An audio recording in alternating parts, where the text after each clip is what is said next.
dan didominasi oleh tumbuhan lamun, yaitu sekelompok tumbuhan dari anggota bangsa Alismatales yang beradaptasi di air asin. Padang lamun biasanya hanya dapat terbentuk pada bagian perairan laut yang dangkal, yaitu kurang dari 3 meter, namun dasarnya tidak pernah terbuka dari perairan, yaitu selalu tergenang.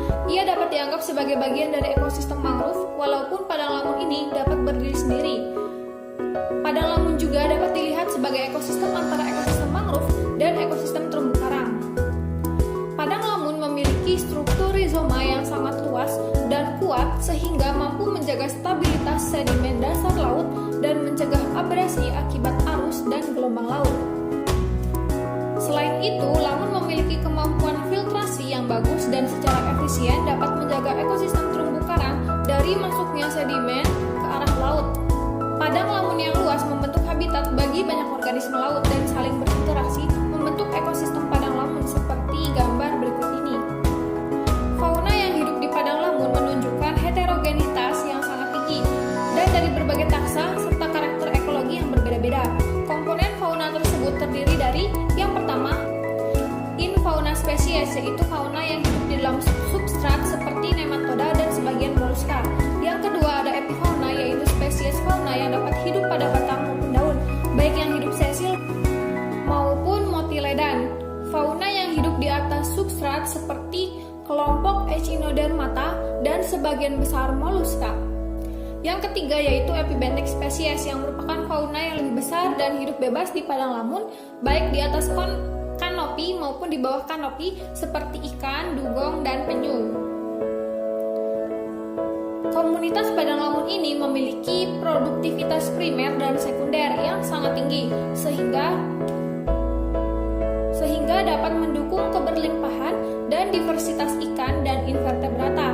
Padang lamun menjadi tempat pemijahan bagi ikan maupun invertebrata laut dan melindungi anakannya dari predator. Struktur rizoma, akar, dan daun yang membentuk kanopi di bawah air sering menjadi tempat bersembunyi untuk perlindungan dari predator dan menyediakan substrat untuk menempel bagi organisme lain. Kemelimpahan dan diversitas ekosistem lamun adalah akibat manusia. Padang lamun ini dipengaruhi oleh aktivitas kegiatan pertambangan, aktivitas pengerukan pasir, dan pengendapan dekat pantai akibat penimbunan lumpur dan racun. Pengaruh penggunaan pestisida pada kolam ikan juga dapat menyebabkan eutrofikasi yang berdampak buruk bagi ekosistem lamun. Peningkatan muatan sedimen ke laut dapat meningkatkan jumlah nutrien. Hal ini memacu pertumbuhan alga epifitik yang dapat menghalangi lamun memperoleh sinar matahari sehingga dapat mengalami kematian. Selain itu, tingginya tingkat penggunaan dinamit untuk menangkap ikan seperti di wilayah Indonesia dapat merusak padang lamun dan menurunkan biodiversitas lamun dan fauna asosiasi. Lamun merupakan tumbuhan berbunga yang berkerabat dengan tumbuhan lili dan rimpang-rimpangan. Lamun tumbuh pada sedimen lantai zona intertidal laut dengan pertumbuhan tegak, daun memanjang dan memiliki struktur mirip akar atau rimpang yang terkubur dalam sedimen. Struktur penting yang dimiliki lamun yaitu rimpang, daun, akar, bunga, dan buah.